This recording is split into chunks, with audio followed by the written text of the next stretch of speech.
Good day, my dear students. For today's video, we're going to tackle about the practice exercises or the problem that you have answered in our second written works for this quarter.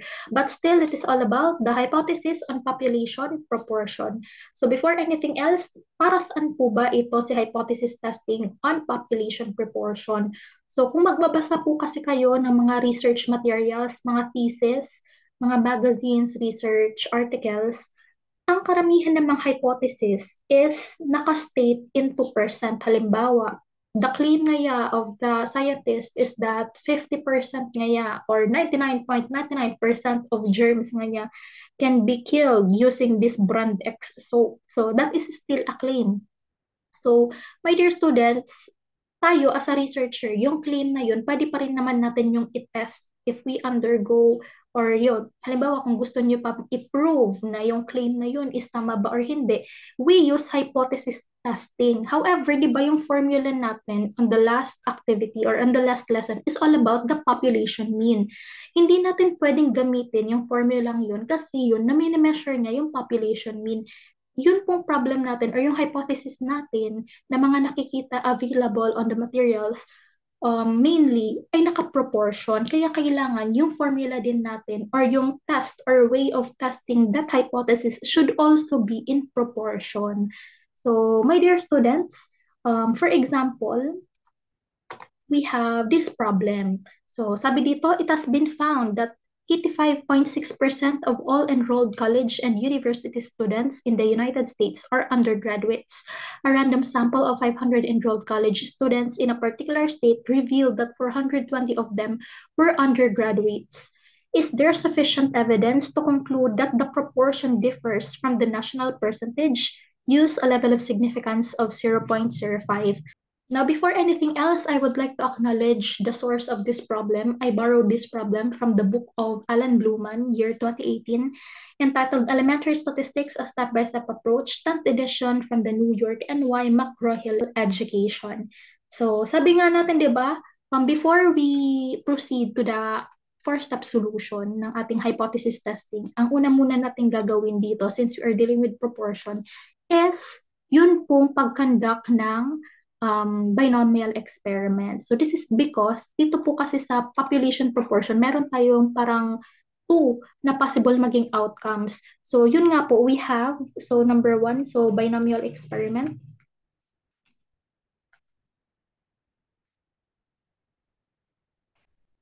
So number one po, kailangan meron tayong available na success at meron din tayong available na failure rate. So we have, if the success rate, ito po yung available dito, makikita. So that is 85.6%.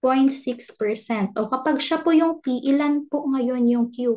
So paano natin makakompute ang Q? So 100 minus 85.6, so that will give us approximately 14.4%. Or in decimal, this is 0.856. And ito pong Q, this is 0.14. 4. Okay. So, my dear students, aside from that, yung another assumption po nitong binomial experiment, kailangan mag-adhere siya sa NP. NP must be greater than or equal to 5. And NQ is greater than or equal to 5 also. So, if Rn dito nakalagay, the random sample, that is Rn. So, this is 500. So, 500 times the P of 0.856 must be greater than or equal to 5. So, sige po, using our calculators, that will give us 500 times 0.856. That will give us 428.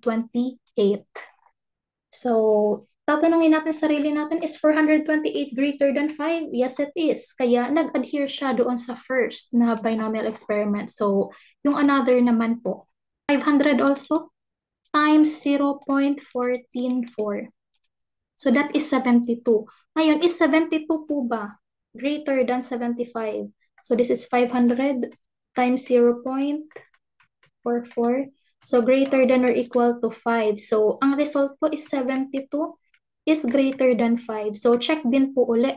So ibig sabihin, nag-adhere siya dito po sa binomial experiment natin. So bakit tayo nagba-binomial experiment muna? Bakit kailangan masunod muna itong assumptions na ito? Di ba sabi ko po, doon kanina po sa introduction natin, we are dealing with population proportion.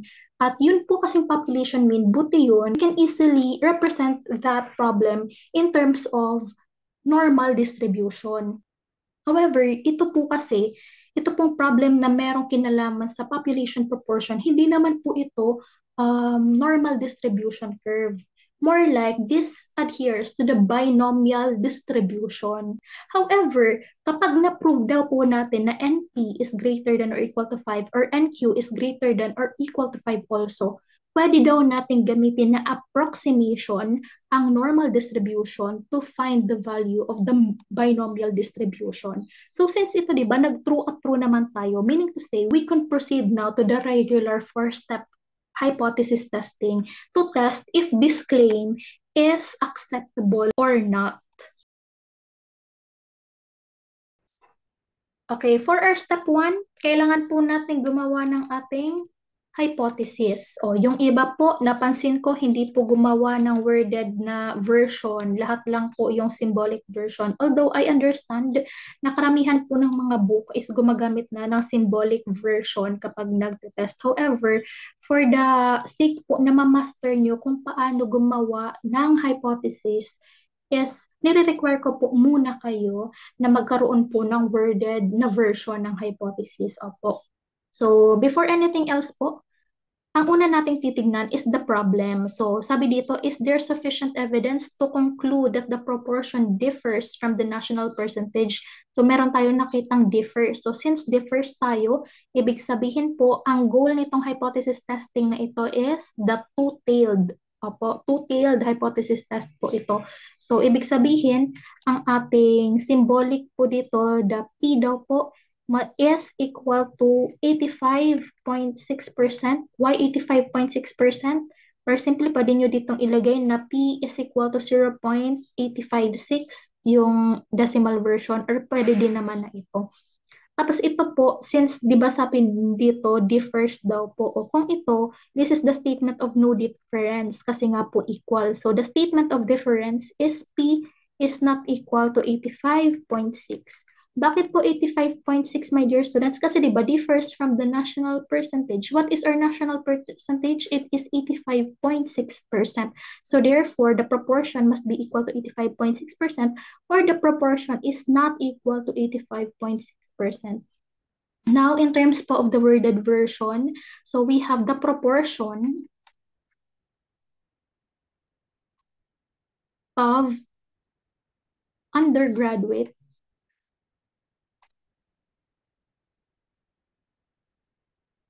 college and university students in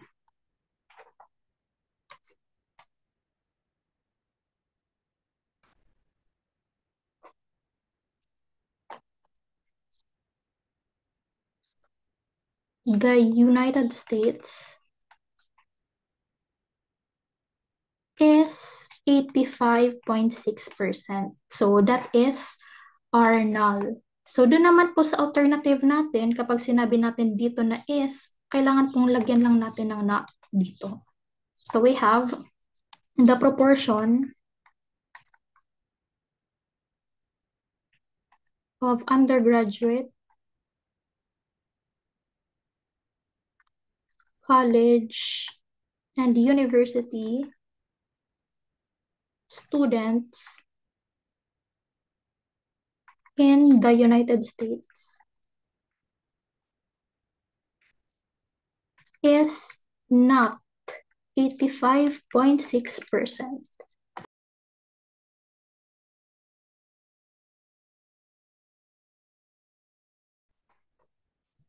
So for our step number 2, kailangan po i-compute na natin yung value ng Z natin. So we have Z is equal to the P hat. P hat po is the sample proportion minus the population proportion all over the square root of PQ, that is the success, times the failure all over N.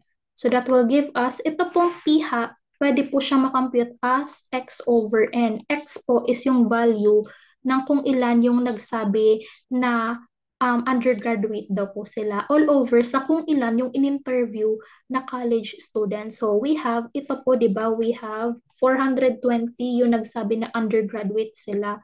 So we have 420 all over. Ilan po yung in-interview? So this is 500. Kaya kung ika-calculate po natin yan, so we have 420 divided by 500. So that will give us 0.84. So yung sample po natin or the sample proportion is 0.84 minus 0.856 and divided by the square root of what is RP? RP po is the success, diba? So our success is 0.856 times 0.4144 all over the n. The value of n is 500. So, anong una nating pwedeng i-calculate itong numerator, di ba? Wait lang, bakit dito may 3?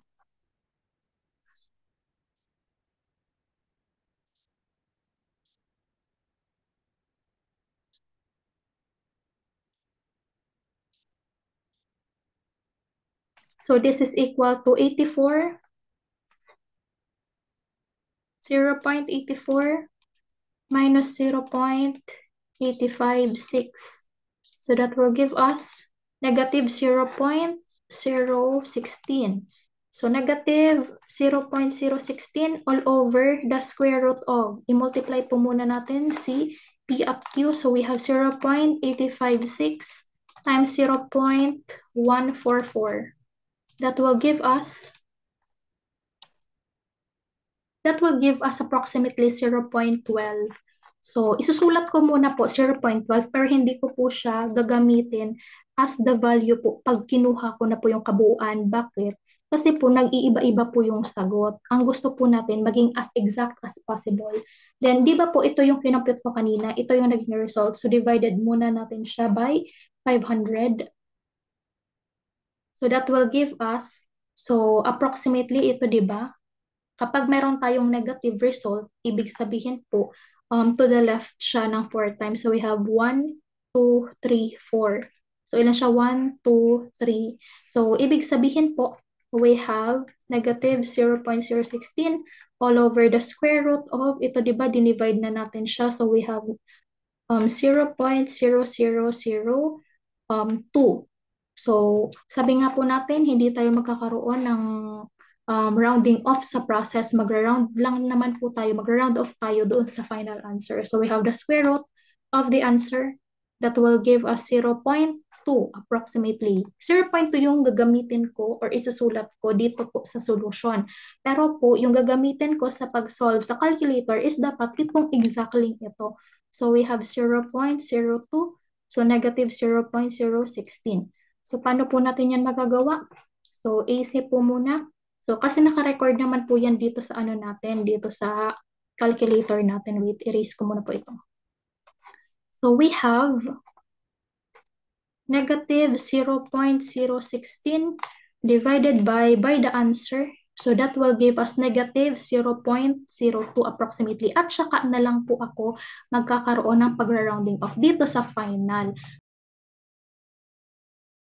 Po ng Z, the value of C is equal to negative 1.02.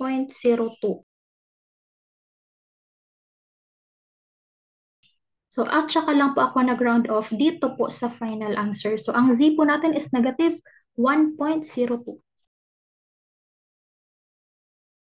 For our step number 3, kailangan na po nating hanapin yung critical value. So, the critical value po is kailangan po mag-base siya sa level of significance and sa tail ng test.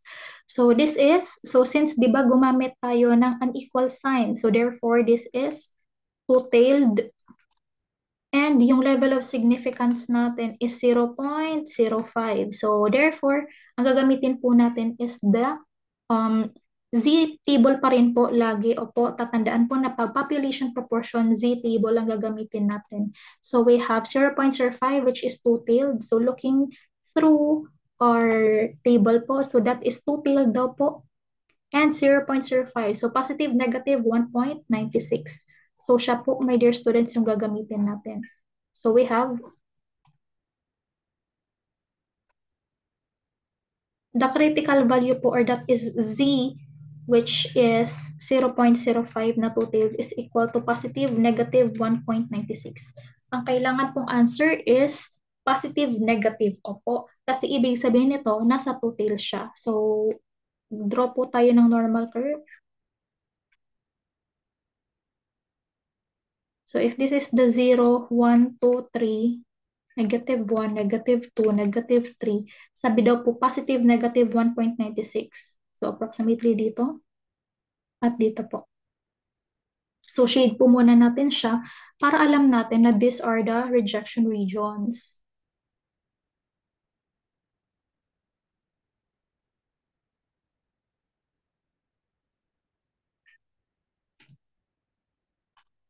Okay, so since sabi po, di ba natin, ang ating, ito po, yung rejection region, ito na po yan na 1.96. So sabi natin, yung value ng Z is negative 1.02. So negative 1.02, approximately dito siya.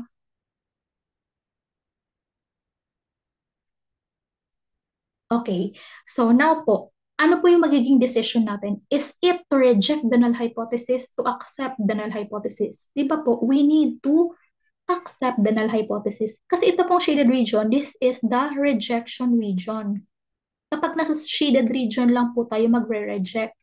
Pero since wala naman siya sa shaded region, si Z natin, ibig sabihin we need to accept the null hypothesis.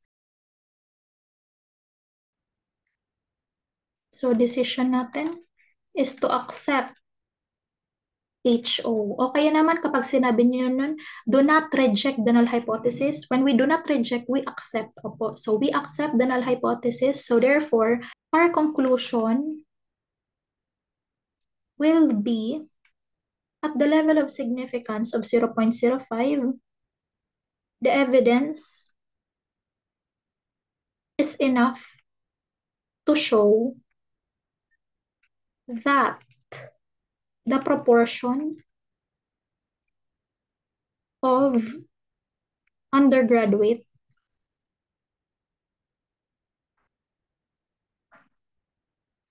college and university students is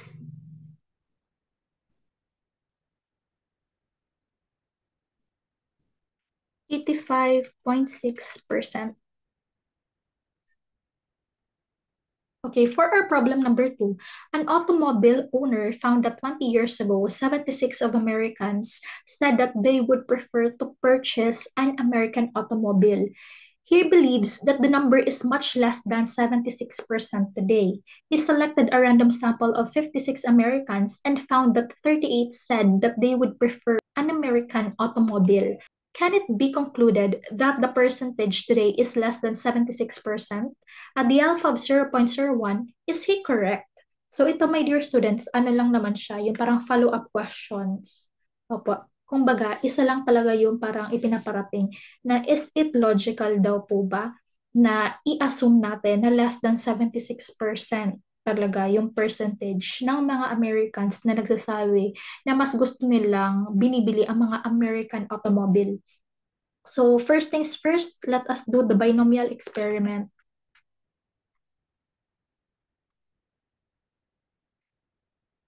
So first po, what is the value of RP? The value of RP is 76% kasi siya po yung kiniklaim nito pong pinaka-population na 76%. So kung meron po tayong 76%, ilan po yung percentage ng success? That is 100 minus 76, 100% minus 76%, that will give us 24%. So meaning to say po, ito na po yung number 1 natin. So for our number 2, kailangan pong i-prove natin that NP is greater than 5 or equal to 5 and NQ is greater than or equal to 5 also in order for us to validate if we can associate or if we can use the normal distribution to approximate the binomial distribution. So we have Rn po, ilan po yung ginamit na random sample ni researcher? We have 56 Americans. So we have 56 as Rn. times the population proportion po, which is 0.76, must be greater than or equal to 5. So using our calculators po, so we have 56 times 0.76. That will give us 42.56. So si 42.56 po ba greater than or equal to 5? So 42.56 is greater than 5. So meaning to say, nag-adhere siya doon. Okay, let's do the binomial experiment for the failure rate naman po. We have the 56 times 0.24 must be greater than or equal to 5. So we have 56 times 0.24. That will give us 13.44. So is 13.44 greater than or equal to 5? So 13.44 is greater than 5. So meaning to say, check din po siya. So nag-adhere siya sa binomial experiment. It is now time for us to do the 4-step solution for our hypothesis testing. Okay, for our step number 1, identify po muna natin kung anong klaseng test ito. Is it a two-tail or a one-tail test? So nakalagay dito, di ba sa question, it can be concluded or can it be concluded that the percentage today is less than 76%. So meaning to say po, ang ano natin is one-tailed. And since one-tailed siya, is it tailed to the left or tailed to the right? So this is tailed to the left. Bakit po? Because the po, si proportion natin is less than 0.76 or pwede din naman 76%. Paras lang naman po yun. At dito naman po, kung ito less than, this must be greater than or equal to 0.76. So sige po, in our worded version of our hypothesis, so we can have the hypothesis, the proportion that the Americans prefer American automobile is 0.76 or more. So dito naman po, sasabihin lang natin na less than doon. So the proportion that the Americans prefer American automobile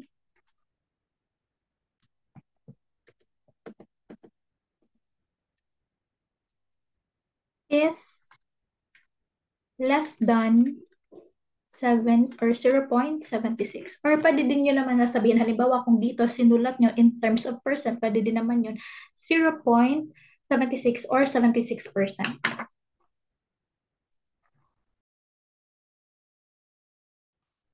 Okay, for our step number 2 po, we need to calculate for the value of our z. So z po is equal to the p hat or the sample proportion minus the population proportion all over the square root of the success rate, or that is also the population proportion, times the q po or the failure all over the n. So our sample proportion po, sabi nga natin, di ba, it can be calculated through x over n. So yung n po natin is kung ilan yung parte ng survey, so that is 56. So sa 56 na yun, ilan yung nagsabi na mas gusto nila yung American automobile? So di ba po, we have 38. So ibig sabihin po, kapag kinalculate natin yan, so we have 38 divided by 56. So that will give us 0.67. Apo, 0.68 approximately. So p hat is approximately 0.67 minus what is our population proportion. So our population proportion is 76%. So that is 0.76 all over the square root of 0.76 times 0.24 all over what is our n. So yung n natin na parte nung survey is 56. So sige po. So we have minus 0.76. So that will give us negative 0.08 approximately. So approximation lang po yun po. So we have 0 point or negative 0.08 all over. So we have 0.76 times 0.24. So that will give us 0.18 approximately. So we have the square root of 0.18 over 56. So divide po natin by 56. So that is approximately, so move po natin ng 3 times. So 1, 2, 3. So we have negative 0.018 all over 0.003.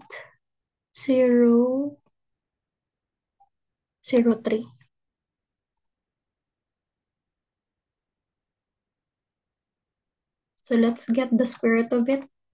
So that is 0.05.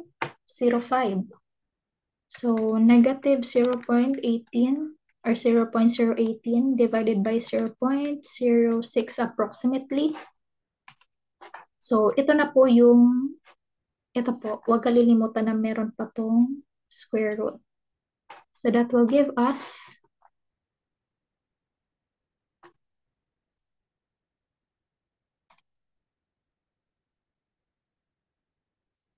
38 over 56 minus the 0.76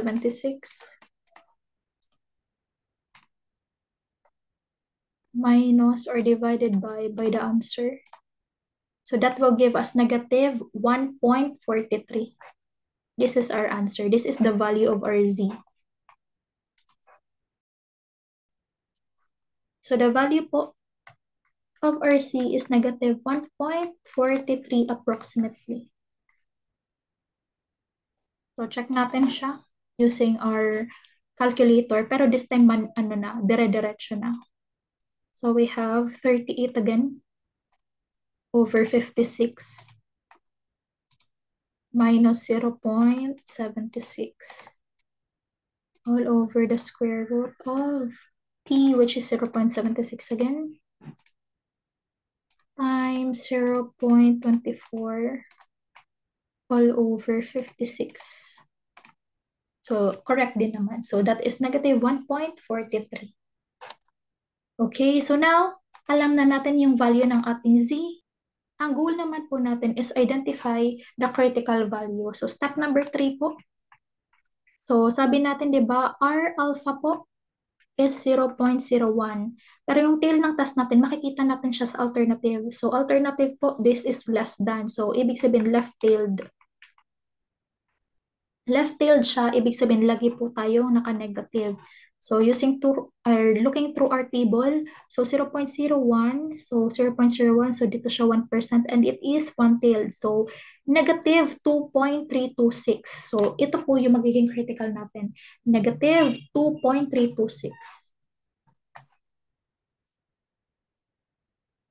So, RZ po, 0.01 is equal to negative 2.326. So, making our normal curve po, this is 0, 1, 2, 3, negative 1, negative 2, negative 3. So, negative 2.3026. So, negative 2.326 po is approximately dito. And we need to cheat that.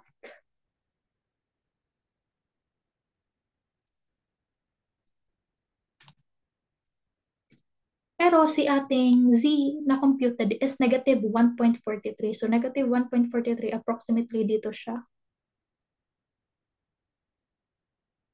So nasan po siya? Is it in the rejection region or acceptance region? So shaded region is the rejection region. Reject HO. Ito po, itong unshaded, ibig sabihin po dito, accept the HO. So meaning to say, ang decision po natin is to accept the HO. So decision po natin is to accept HO. So meaning to say, our conclusion po, at conduct the level of significance of 0.01, the evidence is enough to show that the proportion that the Americans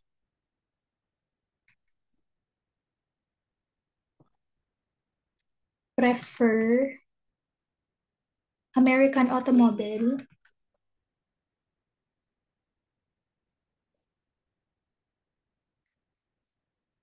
is 0.76. Or pati din naman, 76% kapag percent po yung ginamit mo. So clear na po ba, my dear students? If there are still questions, please don't hesitate to reach me in my Messenger account. Okay, for our third problem, US household that owned at least one television set, 83% had two or more sets. A local cable company canvassing the town to promote a new cable service found that of the 300 randomly selected household visited, 240 had two or more television sets. At the alpha or the level of significance of 0.05, is there sufficient evidence to conclude that the proportion is less than the one in the report? So first things first, we conduct the binomial experiment to test po if we can use the normal distribution to approximate this binomial distribution. So number one po, let us identify the P po. Our P po, or the success is 83%. And the failure po is 83, or 100 minus 83, that is 17. So 17%. Or kapag ginamit nyo po decimal, pwede ng 0.83. Ito naman po, Q is 0.17. So for our number 2 po, kailangan pong i-check natin if NP is greater than or equal to 5 and NQ is still greater than or equal to 5. So N po, N is, nakalagay dito, 300 randomly selected households. So we have 300 times the P of 0.83 must be greater than or equal to 5. So using our calculators po, so we have 300 times 0.83. So that will give us 249. So is 249 po greater than or equal to 5? So yes, so 249 is greater than 5. Kaya ibig sabihin, nag-check siya kay NP. Dito po tayo kay NQ. Still, our N is 300. That is the total number of samples. RQ po is 0.17. Must be greater than or equal to 5. So using again our calculators, we have 300 times 0.17. So that will give us 51. So let's ask ourselves, is 51 greater than or equal to 5? Yes, 51 is greater than 5. So meaning to say, nag-adhere ulit siya sa ating binomial experiments, which leads us to conclude na we can proceed now. We can proceed now with our four-step solution.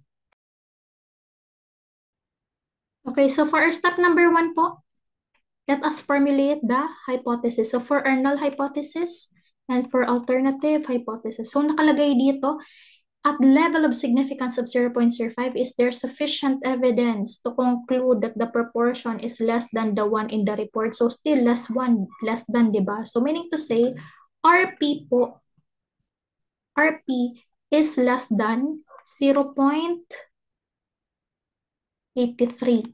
So kung ito po less than, ito po greater than or equal 0.83.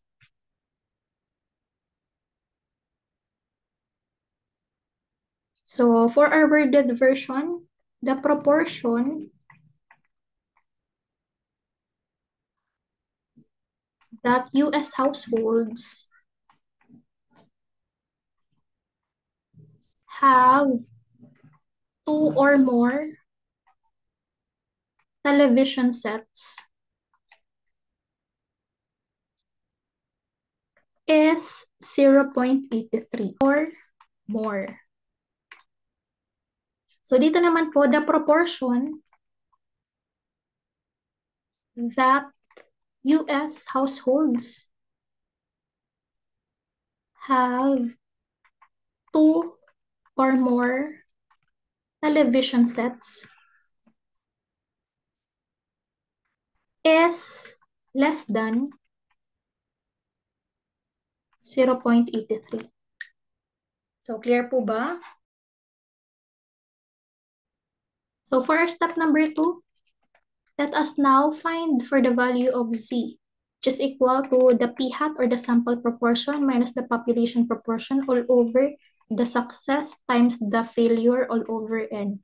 So, di ba po sabi natin, the p hat po is measured by x over n, wherein yung n po is kung ilan yung total sample, which is 300 in this problem. Ilan po yung nagsabi na meron silang 2 or more television sets? So, we have 240. So, 240 po divided by 300.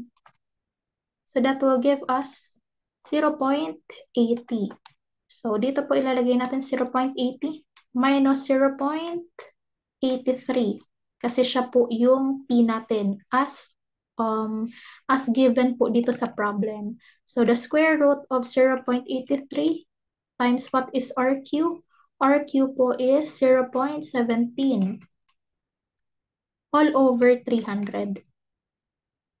So, this will give us 0.80 minus 0.83. This is 0.03 all over the square root of, so 0.83 times 0.17. This will give me 0.114 approximately. Siya lang po yung isusulat ko. Pero yung gagamitin ko po is kailangan yung 0.1411 pa rin. So 0.14 divided by 300. So, using po the same value, i-divide po agad natin siya by 300 para hindi mawala yung exactness ng sagot natin. So, this will give us, kapag i-move po natin by 4, so we have 1, 2, 3, 4. So, 1, 2, 3. So, this will give us is equal to negative 0.03 all over the square root of 0.1234. Okay, so since meron tayong 7 dito, di ba? Kailangan po, this will be 5. So, sige po. Now, squaring po this one, so the square root of the answer will give us approximately 0.02. So, we have negative 0.03 all over 0.02. So, RZ po, so negative 0.03 divided by the answer, that will give us negative 1.38. So, negative 1.38. This is the value of RZ. So, para po ma-check kung tama yung calculation natin, try po natin na gamitin sila as a whole. Opo. So, we have here, so ito po, 240 divided by 300. So, minus tayo 0.83. Divided by the square root of, what is RP? 0.83. What is RQ? 0.17. All over 300. So, our value now is negative 1.38. So, same lang naman po yung nakuha natin. Opo. So, for our step number 3 naman po, we need to find for the critical value. So, yung critical value po natin, malalaman natin siya with the use of our alpha, which is 0.05, and the tail of the test. What is the tail of the test? So, since dito po nakalagay left po, less than, so meaning to say this is tailed to the left, one-tailed test. So, one-tailed and 0.05. So, you looking at our table, so we have 0.05, ito po, and this is a one-tailed test, so that is negative 1.645. So our critical value po,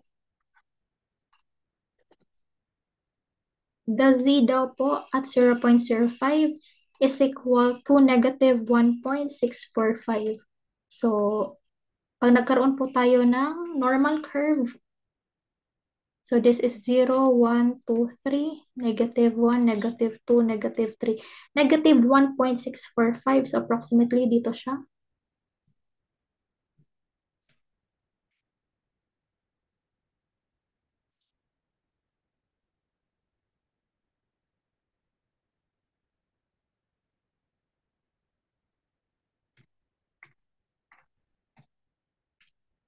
And since po yung value natin, di ba, is negative 1.38, negative 1.38 is dito. Malapit din naman po siya. So since wala siya sa shaded region, we need to accept the null hypothesis. So that is our decision, to accept the null hypothesis kasi wala naman po siya sa shaded region. Unless nasa shaded region po siya, i-reject po natin siya. So decision po is to accept HO. So for our conclusion, at the alpha of 0.05, the evidence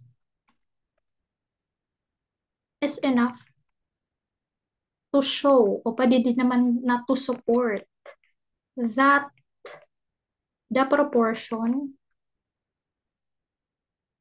that US households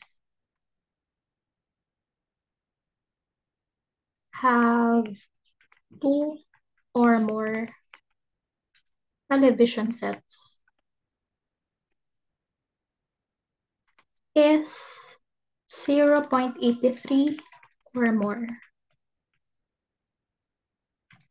For problem number 4, for Americans using library services, the American Library Association, or the ALA, claims that 67% borrow books.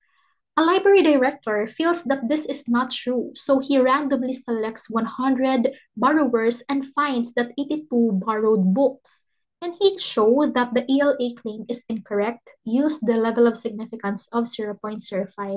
So dito po, binomial experiment po muna tayo.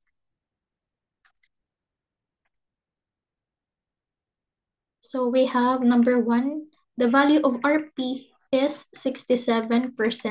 So for RQ naman, 100% minus 67%, that is 33%. So pwede din naman siyang nasa decimal. So 0.33. So number 4 po, let us prove that NP is greater than or equal to 5 or NQ is greater than or equal to 5 also.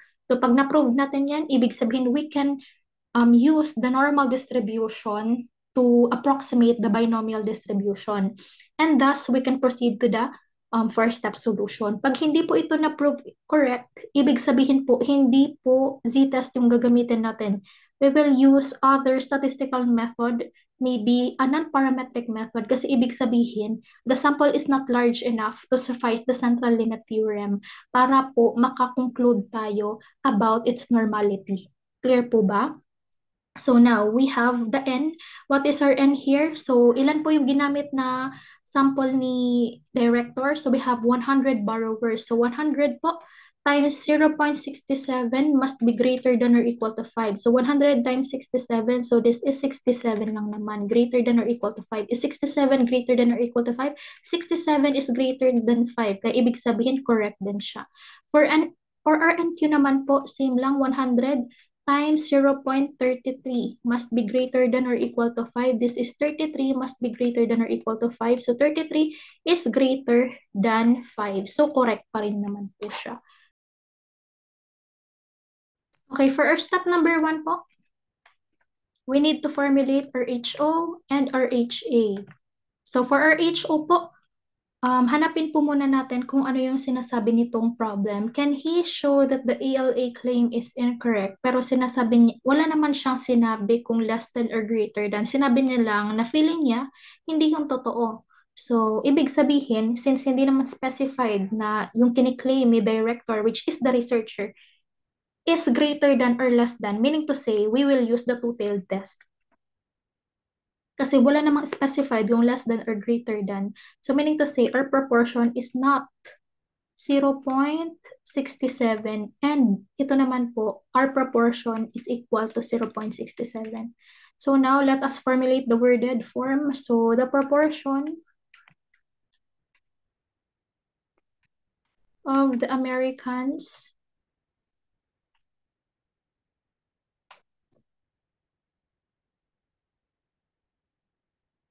who borrow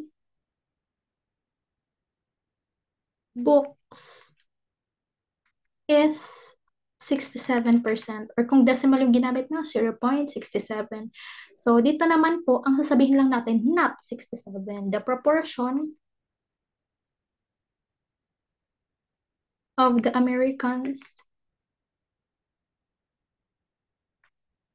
who borrow books is not 67%.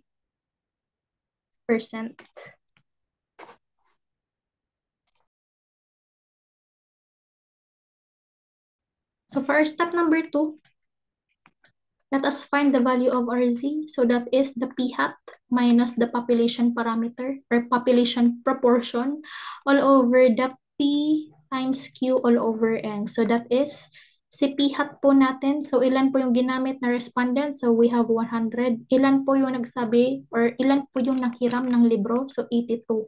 So alam natin na this is 0.82. So RP po is 0.67. All over, what is RP? 0.67. What is RQ? That is 0.33 all over 100. So this will give us 0.82 minus 0.67.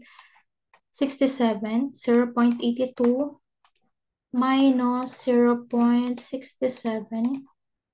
That will give us 0.15. So we have here 0.15 all over the square root of, so 0.67 times 0.33. So that will give us 0.22 approximately. So 0.22 over 100. So all over 100 tayo. So that is kapag ginamitan po natin ng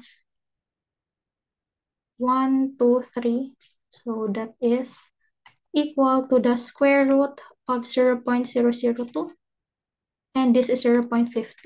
So let us get the square root of it. So the square root of the answer. So that will give us 0.05 approximately. 0.15 all over 0.05. So 0.15 divided by the answer, that will give us 3.19. So this is RZ is equal to positive 3.19. This is our final answer. So check lang po natin kung tama yung solution natin kapag dinirect calculate natin lahat. So this is 0.82 minus 0.67 divided by the square root of, divided by the square root of RP is 0.67 times 0.33 all over 100. So that will give me 0.19, which is correct din naman. Kaparehas nung na-compute natin. So for our step number 3, we need to get the critical value. So our alpha is 0.05 and our direction of the test is two-tailed. Makikita po yung direction ng test sa ating alternative hypothesis. So this is a two-tailed test. So using our table po. So we have two-tailed. So dito tayo titingin and 0.05. So that is positive negative 1.96. So we have the Z po.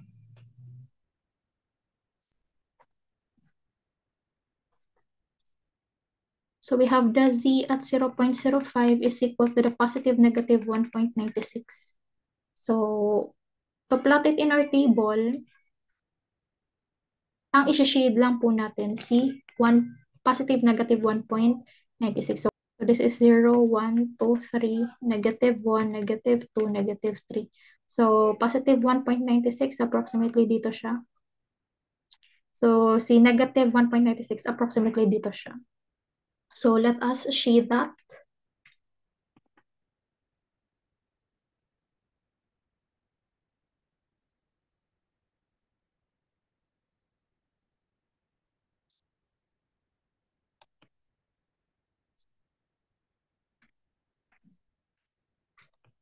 So, si critical value natin is positive negative 1.96, pero si Z natin is 3.19. So, 3.19 approximately dito.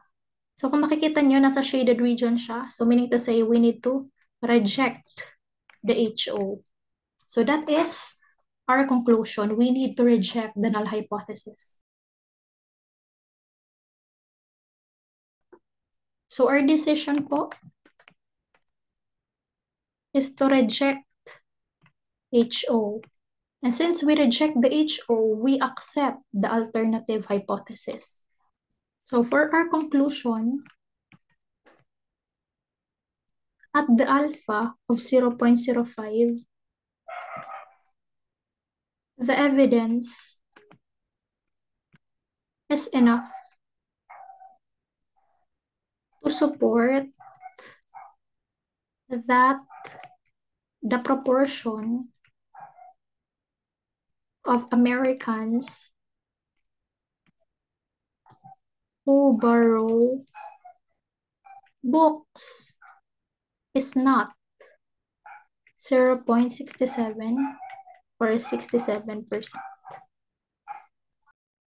That's it for today, my dear students. If you still have questions, please don't hesitate to comment down below. If you find this video helpful, please like and subscribe to my channel. So I'll see you next time. Goodbye!